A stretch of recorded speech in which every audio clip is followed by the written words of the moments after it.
Hi, welcome to Flow Into Life. I'm your host, Nancy Rivera, and I'm so excited that you can join me today because we're going to be talking about food is medicine. Yes, you heard me. Food is medicine, and sometimes we don't treat it like that. And that's why today we're going to have our very special guest, Lizz Suarez, who is the owner of Black Spoon. Hi, Liz. How are you? Hi, Nancy. I'm good. How are you? I'm doing very good. I'm so happy that you're here because this is something that I think we need to talk more about. That food is medicine. But before we dive into our conversation, how about you tell us a little bit more about you? Yeah. Well, first of all, thank you for having me. I'm honored to be here with you today. So, I am a strong advocate for food as medicine. I am a certified professional health and wellness coach. As you said, I run Black Spoon Nutritional Well-being.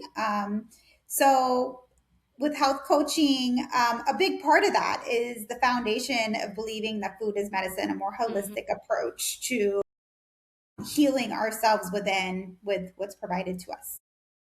I love that. And I love that Black Spoon. Why Black Spoon? And Well, I love what that does it you mean? asked that.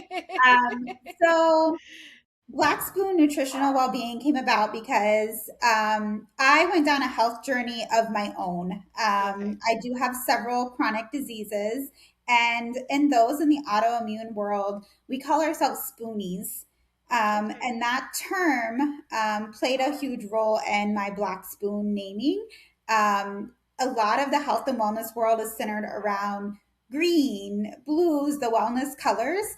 But when you're in that era of your life fighting chronic illness, which is my niche, you don't feel that way. You don't feel like Hmm. green and blue. It was like I went from my Black Spoon era into my nutritional well-being era. So, I and love that's it. where my name came from.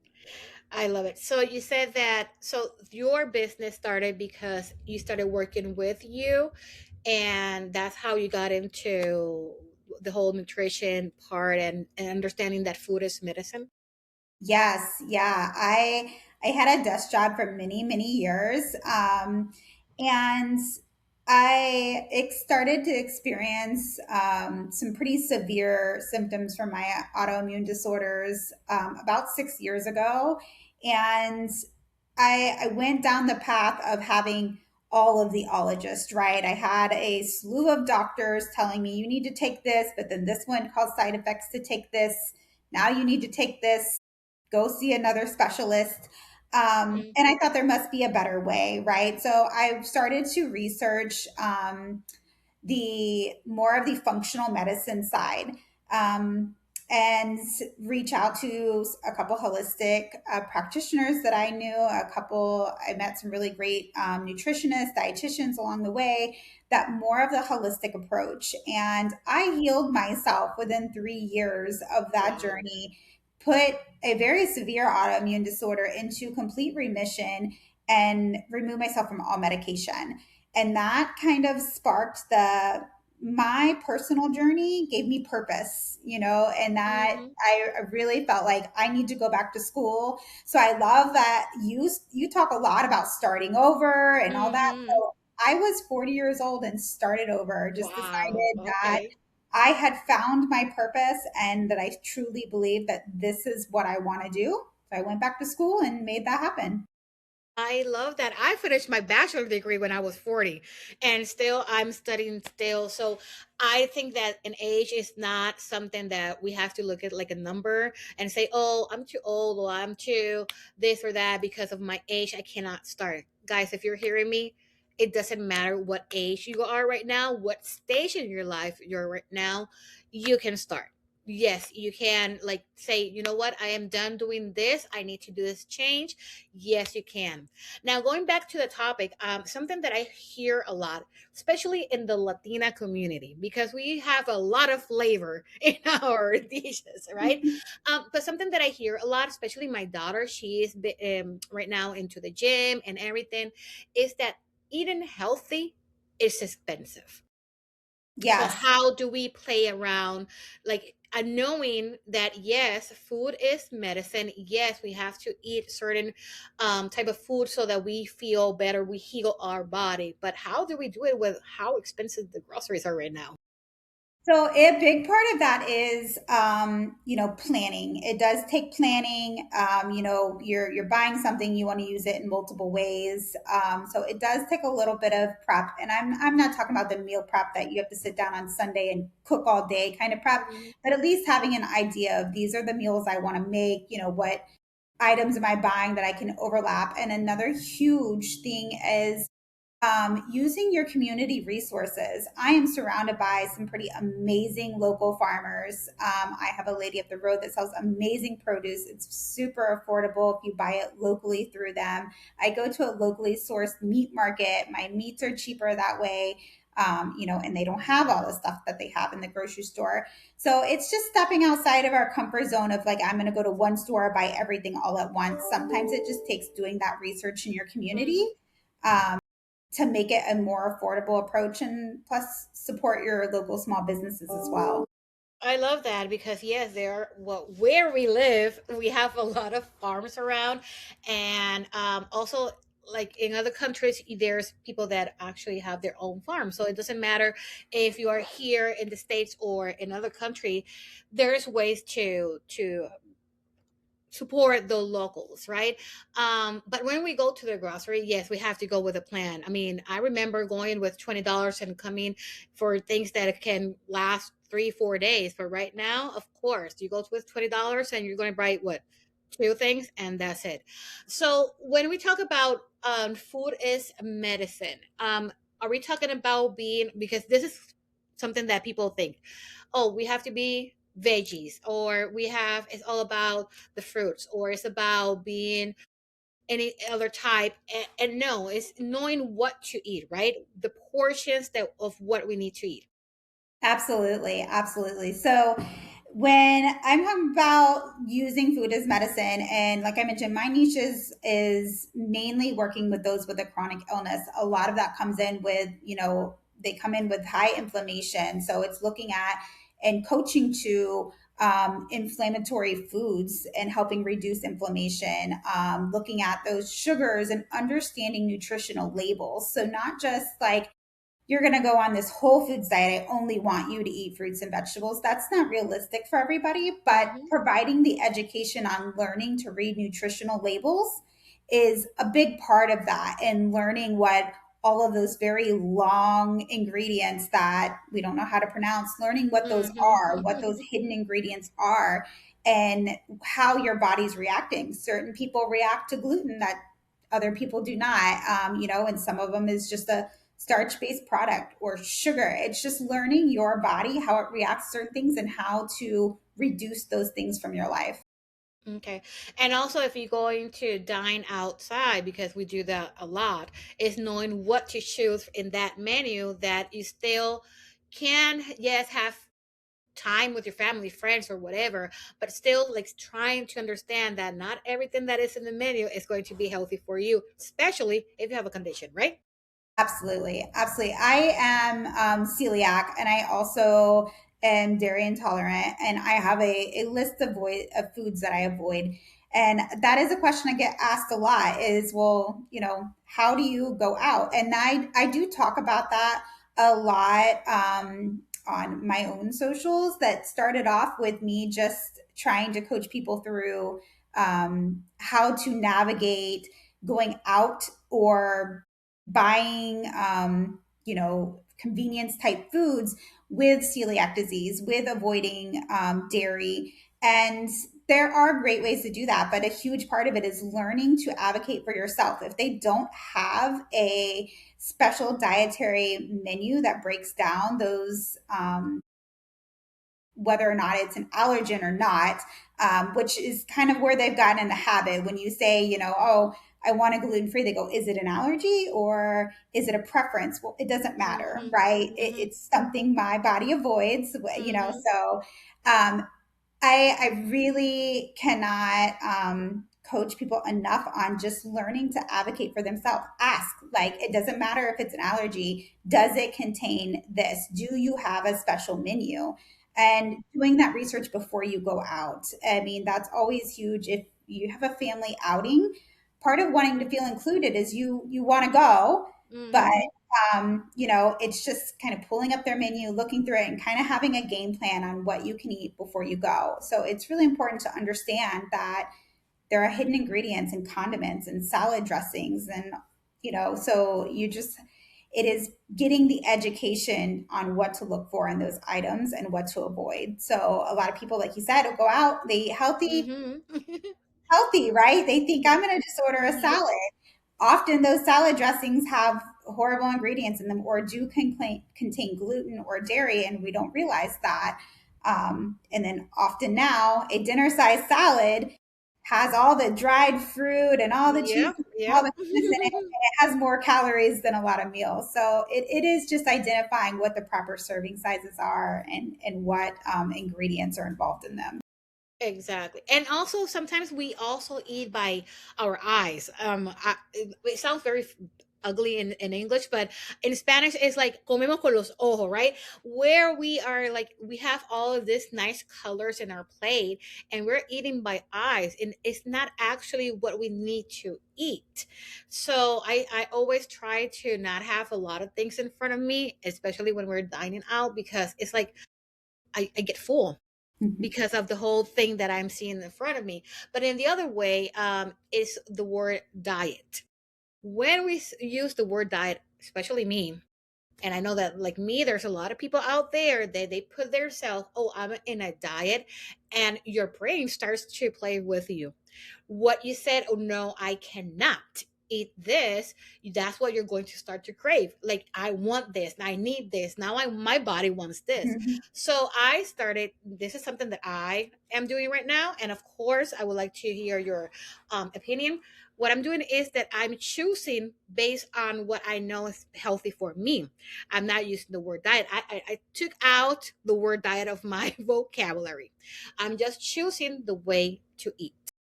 Absolutely. 100%. I will refer to diet as the way as like our dietary changes, the way we refer, but diet means a lot of things to people. And I know in my age group, we grew up in that diet culture where there was a new fad diet every other week Mm-hmm. that people were doing. I am 100% on board. I do not reference anybody to a specific diet. Even there are some medically necessary diets these days, I still am a firm believer that if you just regulate in moderation certain foods, that we shouldn't be taking anything out. The moment you tell yourself I cannot have that, unless it is a food allergy that your body is reacting Mm-hmm. to, then we should just be learning to reduce those food items.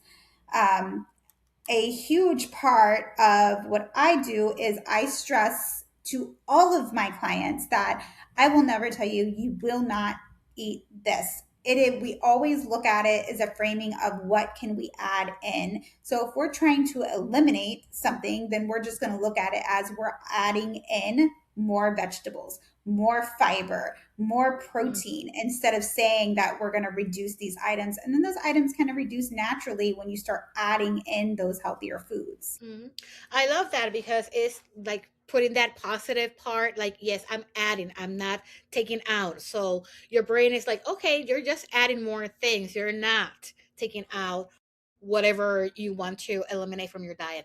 And another thing is when we go to our extremes, like we go extreme. Like today I was eating a hamburger and everything, and I say, okay, so tomorrow I need to get thin. I need to start. And you start to use, I'm not gonna say companies, but shakes that are going to be changing my breakfast, and I'm going to be drinking only this shake. I do my meal, and I mean, sorry, I'm during my lunch, and then when it comes to the meal, the afternoon meal or the night meal, you again have a shake. That is for me. I think maybe I'm wrong. I think that is very, very harmful for your body because you're like going all the way to extremes. Like, not, you're not feeding your body. You're not giving what your body needs, right? Yeah. Yeah. And I'm a big advocate for reducing as much processed food. So those shakes and We live in a world where it is all about convenience, grabbing a shake, grabbing a protein bar, grabbing these things that are labeled healthy, right? But there is no FDA regulations on putting those terms on the front labels, right? So people see it and they're like, oh, this is high protein, this is vegan, this is, but if you learn to switch it over and look at that nutritional label, they're packed often gluten free foods are super high in sugars because they don't taste good, right? So that's how they make Hmm. them taste better. But and things that are high in protein tends to people say taste like cardboard, and then they had added sugars to them to make them taste better. So it is all about, again, just consistency. Once you learn like those healthy type foods and you're eating them consistently, really, we should be eating 5 times a day. That is breakfast, snack, lunch, snack, dinner. And those snacks should be considered two smaller meals. Hmm. And that keeps our metabolism moving constantly, as opposed to people who go into these calorie deficits, restrict calories. They go, oh, I'm only eating one meal and then I'm drinking a shake. And then what happens is our body starts to store fat because we're not giving it enough calories to burn fat. Hmm. And when we go into that calorie deficit, our body wants to hold on to what's there. So it is just providing that education to people that if you just eat the right things consistently and not do that yo-yo back and forth, like you mentioned, like, oh, well, today I had that burger, but tomorrow I'm going to drink shakes all day. That doesn't work. That doesn't work Hmm. long term, and it also doesn't have any nutritional value. So Yes. it is sometimes just learning the mindset shift of not necessarily like a weight loss culture, but a health and wellness, complete lifestyle change on how we're getting our nutrition. Yes, yes. So if a person, let's say that a person has diabetes and they want to work with you because, of course, one of the things that they have to be very careful is what they eat. How is it to work with you? Yeah. Can you give me an So example? Mhm. it would be so as a health coach, and I want to put that out there first, is health coaches don't provide diagnoses, right? We don't Mhm. diagnose, we don't run lab work. Mhm. We are all about lifestyle change, habit forming, sustainable change. So we are the more affordable option as opposed to a functional medicine doctor, but the functional medicine doctor can provide that diagnosis or write prescriptions. I do not write scripts. But if you already have that diagnosis and you come in and you say, most of my clients say, I'm on these medications, I don't want to be on them long term.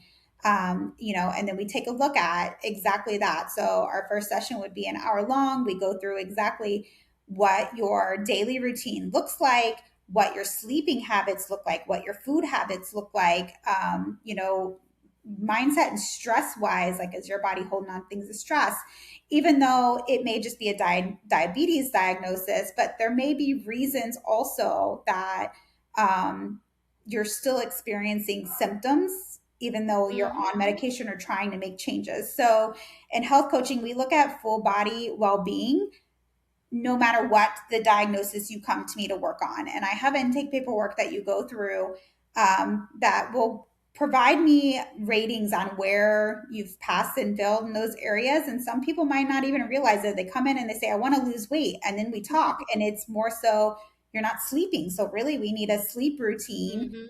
balance that cortisol level. We need to look at how you're reducing stress, what type of self care you're doing for yourself to bring those, Mhm. levels back down. And then, with the diagnoses such as diabetes, it would be a dive into how you're currently eating, what things that we can bring in to, To to help. change that diet and to make those lifestyle changes to reduce medication in the future. Mhm. Yeah, I do know a lot of people that are diabetic, including my husband. And one of the things that they struggle is because my husband loves sugar like a lot, and I'm trying always to like change things that he used to eat now that he can't or he's not supposed to, into things that we can find in fruits. Like for example, that craving of sugar, you can find it in in fruits. Is more healthy. So then my next question would be, if someone is interested in getting to have you like their coach, how they get in contact with you? Absolutely. So I am on most of the social media platforms, Facebook, Instagram. I do have a website as well. I have a contact me page on there. I take all of my bookings via my email. So when you do click my contact me, it will just pull up my email. You would email me. We would set up a date and time for a complimentary discovery call. I call it a wellness call, where we just kind of touch base on what it is that you're looking for, make sure that health coaching is for you, that we're a good fit for each other. And then I offer a 6-week program. So that program typically consists of a 75-minute call where we do that initial consult, walk through all wellness domains, and sometimes make connections to things we don't really realize. We do a little bit Hmm. of goal mapping, set out some goals. Those goals are usually set by that individual just with some coaching on how to make them very specific. And Hmm. then we do 4 follow-up sessions, and then our last sixth session is another 60 to 75-minute session where we do some goal mapping long term on how to get you over the next 3 months on your own. Love it. And if someone wants to add 6 more weeks, they're able to do that too. Absolutely. And I do offer a maintenance plan too. I do have some Hmm. people that'll go straight into another 6 weeks. And then I do have some people that just say, I want to meet, twice a month, Hmm. and we Hmm. work that out to where we will just follow up twice a month to see how it's going. And it doesn't matter if the person is living in New York and you're in Florida, it doesn't matter, right? Right. Everything's telehealth. I use everything through Better Practice through telehealth. It's all HIPAA compliant. So all of Hmm. our meetings are done strictly through BetterHealth. Okay, perfect, perfect. So, one last advice that you would like to give to our audience. Um, well, if I had to say anything, it is just to really learn to advocate for your health. I do not, I say this with love, I do not think that the doctors are wrong, but I do think that the doctors are prescribing sick care, right? So they're out there, they just write a script. Let's just mask what symptoms, get rid of your symptoms, and not getting to the root cause. So if I had anything to say to viewers is learn to advocate for yourself. You know your body best, and if you feel like something is wrong, it likely is, and that you may not be functioning at an optimal level, but the Hmm. doctors see it as normal. But you know if you're not feeling optimal, and there's ways to get you there. I love that. And I always say, our bodies talk. Hear your body. It will tell you that something is wrong. See, it's not only me that says that. Yes, yes. Well, it was so nice to have you here, Liz. Thank you so much for your time. Thank you, Nancy. It was a lot of fun. Thank you for having me. And all of you, I will be adding all her information in the description of this episode so that you can click and go directly to her website. And see you next week here and Flow into Life. Thank you.